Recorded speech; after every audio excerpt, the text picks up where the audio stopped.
Ce sont d'abord les ouvrages scientifiques que les Européens vont chercher à traduire de l'arabe au latin. Médecine, astronomie, mathématiques leur ouvrent des perspectives nouvelles, leur apportent une rigueur intellectuelle et une efficacité qu'ils ne soupçonnaient pas. Les Occidentaux se sont arrêtés de traduire vraiment la médecine arabe, on peut dire au début du XIIIe siècle, enfin au XIIIe siècle. Et ce qu'ils ont traduit, c'est essentiellement ce qui était écrit en arabe avant le XIIe siècle. Donc, bien sûr, ce qu'ont connu les médecins médiévaux de langue latine est très très peu, enfin, par rapport à ce que nous pouvons maintenant répertorier de la médecine arabe. Mais le canon d'Avicenne a joué un rôle central, il a joué un rôle comme un rôle de manuel, on pourrait dire, et même si les médecins, les lecteurs du canon d'Avicenne en Occident n'approuvaient pas toujours, n'adoptaient pas toujours les opinions d'Avicenne, préférant par exemple celle de Razès sur tel sujet ou celle de Gallia lui-même, c'était un support très important d'enseignement, des commentaires multiples ont été faits. La traduction du canon d'Avicenne a été faite dans la seconde moitié du XIIe siècle à Tolède, Tolède qui avait été reprise par les chrétiens un siècle avant, par un grand traducteur médiéval, Gérard de Crémone, qui a traduit un peu dans toutes les disciplines, astronomie, mathématiques, philosophie naturelle et médecine, et donc ce canon d'Avicenne. Gérard de Crémone avait un souci d'extrême fidélité à l'égard du texte arabe. Il respectait les textes arabes, vraiment même la structure de la phrase arabe, par un souci d'exactitude. Je crois que c'était essentiellement un souci d'exactitude qui l'a poussé à être si fidèle. Alors évidemment, ça donne des traductions latines fort obscures. Et aussi avec la traduction de mots simplement transcrits de l'arabe dans des caractères latins. Donc le vocabulaire médical latin s'est enrichi d'une quantité considérable de mots arabes. Certains sont vraiment passés dans la langue latine, d'autres ils sont restés comme des corps étrangers. Les Européens découvrent progressivement que la clé de voûte de tous les savoirs légués par les Arabes, c'est la philosophie. Avicenne et Averroès s'avèrent incontournables. C'est dans leurs œuvres que l'on peut saisir les ressorts les plus secrets de cette rationalité toute puissante qui a fait la force des Arabes. Il faut cependant souligner ce fait troublant. Lorsqu'ils se lancent dans la traduction des deux géants de la philosophie, les Européens ont cessé tout effort de traduction portant sur la théologie musulmane. Vers 1140, l'abbé de Cluny, Pierre le Vénérable, il a fait traduire le Coran et 2 ou 3 petits ouvrages peu connus de l'arabe en latin. On aurait pu, sur cette lancée, traduire également des théologiens musulmans. Il y avait suffisamment de documents dans l'Espagne musulmane qui était progressivement reconquise, il y en avait à Tolède, pour qu'on puisse traduire Al-Razali, par exemple. Eh bien non, on s'est contenté des philosophes, et il y a eu, semble-t-il, une occultation voulue, je dirais, j'aurais tendance à dire une censure, à l'égard des livres proprement théologiques de l'islam. On a traduit des philosophes arabo-islamiques, des philosophes qui avaient écrit en arabe, mais on n'a pas traduit de théologiens musulmans qui aient écrit en arabe. Le principal philosophe qui a été traduit dans cette seconde moitié du XIIe siècle, donc, ça a été Avicenne. On a traduit quelques petits textes d'Al-Farabi, d'Al-Kindi, mais enfin, ça ne pèse pas lourd à côté de la grande entreprise qui a consisté à traduire l'encyclopédie le Kitab al-Shifa, l'encyclopédie, la plus grande encyclopédie philosophique d'Avicenne. Mais on a commencé par les traités essentiels, on a traduit de la logique, on a traduit la métaphysique, on a traduit le livre sur l'âme, les livres sur l'âme, on a traduit donc des textes extrêmement importants. Et ça a été donc le premier rapport, le premier contact que l'Occident ait pu avoir avec une encyclopédie philosophique. Puisque, comme vous le savez, Avicenne réécrit Aristote. Il ne le commande pas, il le réécrit. Donc c'est bien un contact avec une philosophie proprement islamique que l'on a eu là. Et alors, Averroès a été traduit quelques dizaines d'années plus tard, notamment notamment, plusieurs endroits, mais notamment à la cour de Frédéric II, en Sicile donc. Ce qu'on a traduit d'Averroès, ça a été les commentaires d'Aristote, et notamment les grands commentaires. De cette façon-là, la plus grande partie de l'œuvre d'Aristote est entrée en Occident, accompagnée de façon différente par deux philosophes arabes ou d'expression arabe, qui étaient d'abord Avicenne, commentateur libre, et ensuite Averroès, commentateur minutieux.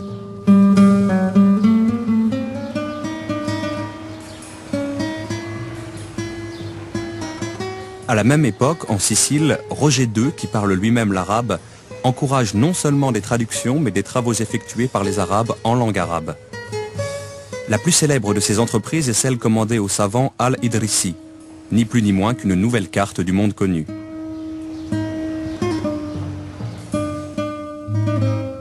Le roi de Sicile, Roger II, qui commence à régner personnellement en 1120 et qui meurt en 1154, fait un programme de traduction et un programme d'études au palais que réalisera pleinement son fils Guillaume Ier. Donc on a véritablement une école du palais avec des traducteurs, mais alors à la différence de l'Espagne, ce qui est l'exceptionnel, c'est que les grandes œuvres ne sont pas les traductions, ce sont les œuvres originelles, et elles se font dans les langues d'origine des savants. C'est les savants qu'on a accueillis en Sicile, l'arabe pour la géographie d'Idrissi, et le grec pour deux ou trois auteurs. La grande œuvre, c'est la première géographie de l'Europe, faite par Idrissi. Et là, faite directement en arabe.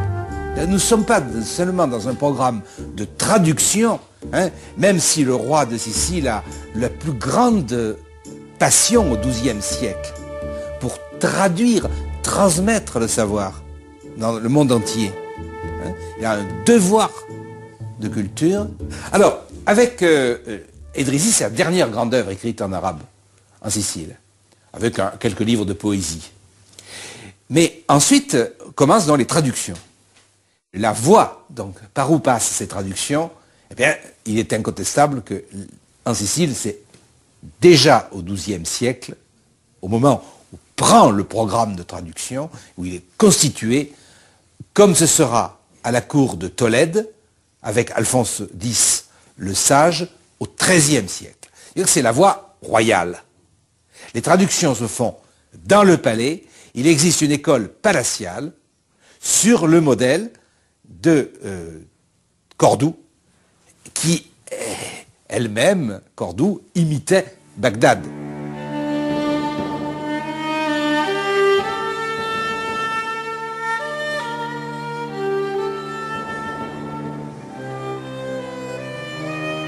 À la fin du XIIe siècle, d'importants événements se produisent en Orient. Les Fatimides ont perdu le pouvoir en Égypte. Ils sont remplacés par la dynastie sunnite des Ayyoubides, fondée par le grand Saladin, qui adopte une attitude très offensive face aux croisés. En 1187, il détruit l'armée du roi de Jérusalem et reprend la ville sainte. La formidable émotion qui s'empare de l'Europe est à l'origine de la Troisième Croisade, où l'empereur d'Allemagne Frédéric Barberousse, le roi de France Philippe Auguste et le roi d'Angleterre Richard Cœur de Lion unissent leurs forces contre Saladin. Cette croisade relativement infructueuse sera suivie d'une quatrième en 1198, d'une cinquième en 1212 et d'une sixième en 1223. Les combats meurtriers alterneront avec des compromis qui seront remis en cause à la première occasion.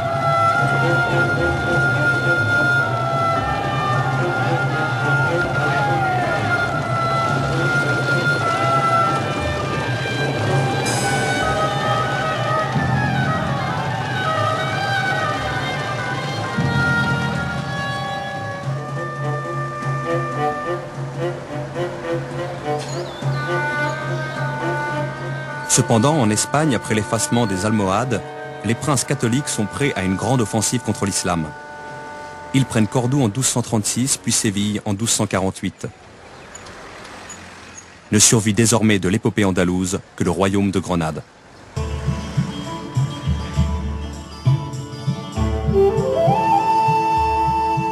Alphonse X, roi de Castille et du Léon, saisit l'occasion historique qui se présente à lui. Les territoires qu'il vient de conquérir sont encore profondément arabisés. Il décide de faire entreprendre une vaste appropriation du patrimoine légué à l'Espagne par la culture arabe. Et ce, non plus en latin, mais en langue castillane.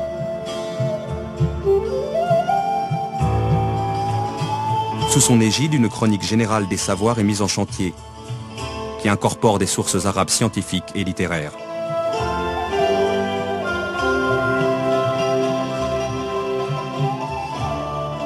Ce XIIIe siècle est celui où l'Europe, dans sa quête de savoir, se dote de ses premières universités. C'est là que doit être formée une élite de théologiens. Ils vont se servir des œuvres des philosophes et des savants de langue arabe, traduites en latin, pour développer rationnellement la doctrine de l'Église. Mais la philosophie va se révéler une arme des plus dangereuses à manier, soit parce qu'elle se réfère à une vision religieuse, qui est celle de l'islam, soit parce qu'elle permet de penser en dehors de toute religion.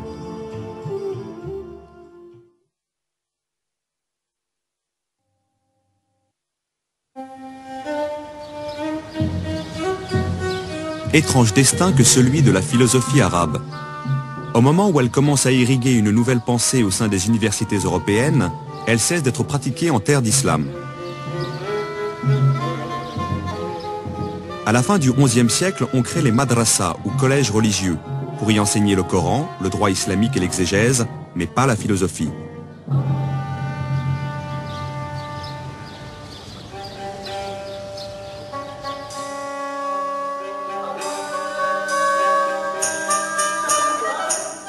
Cette décision est prise par les Turcs seldjoukides, mercenaires jadis engagés par les califes abbassides pour maintenir l'ordre et qui ont fini par s'emparer eux-mêmes du pouvoir.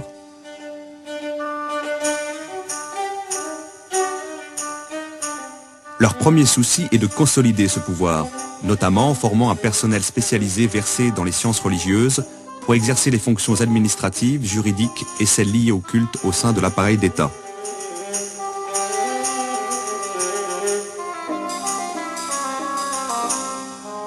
L'enseignement dispensé dans les madrasas est destiné à servir cette politique.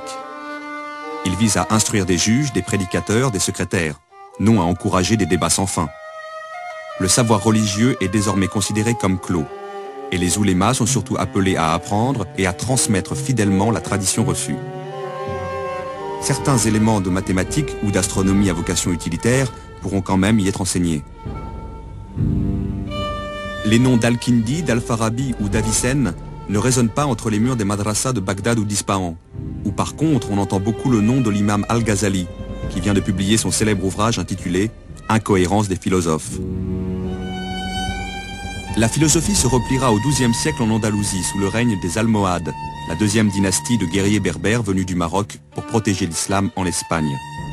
C'est là qu'Averroès publiera sa tout aussi célèbre réponse à l'imam Al-Ghazali, intitulée « Incohérence de l'incohérence ». Mais avec l'affaiblissement des Almohades qui s'amorce dès la fin du XIIe siècle, l'activité philosophique ne trouvera plus de soutien politique en Andalousie. Elle survivra quelque peu à Marrakech, à Fès ou au Caire, puis elle disparaîtra du paysage politique. Après la défaite de Las Nevas de Tolosa, où les Almohades perdent la bataille qu'il ne fallait pas perdre contre les chrétiens, on peut dire que la Reconquista est virtuellement achevée. Le sud de l'Europe, et notamment la péninsule ibérique, redevient chrétien. Bon, il reste le royaume de Grenade, mais les musulmans ont d'une certaine manière tout perdu.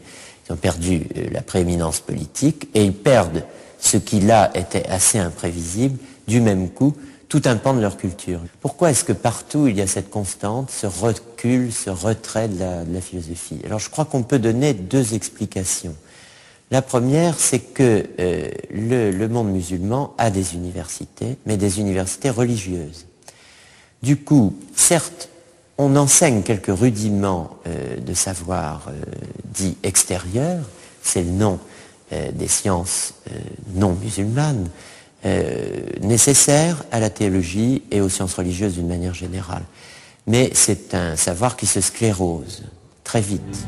Les musulmans avaient donné une grande leçon à l'humanité avec la maison de la sagesse, en faisant traduire, en traduisant quasiment tout l'héritage humain disponible à l'époque. L'Occident latin traduit des ouvrages arabes, les musulmans ne traduisent pas d'ouvrages latins. Ils restent dans une ignorance tout à fait étonnante de ce développement parallèle qui se fait quasiment à leur porte, de l'autre côté de la Méditerranée. Les musulmans, à un moment, ont eu trop de sources à leur disposition et je crois qu'ils n'ont pas eu la volonté de se renouveler parce que le pouvoir, les institutions politiques ne l'ont pas permis, qu'un certain renfermement religieux ne l'a pas permis. L'université européenne va remplir une toute autre fonction historique que la madrasa islamique. Elle naît à l'aube du XIIIe siècle en même temps que se consolident les institutions urbaines.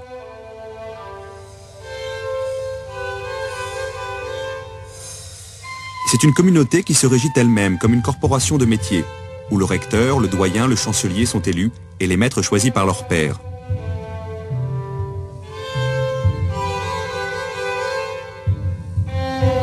C'est d'emblée une instance démocratique qui défend son indépendance aussi bien vis-à-vis de l'autorité ecclésiastique que face au pouvoir laïque des princes.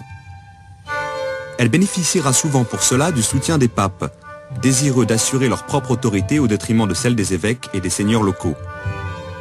De plus en plus, l'université interviendra dans les débats politiques de la cité, où s'affirme l'influence croissante de la bourgeoisie.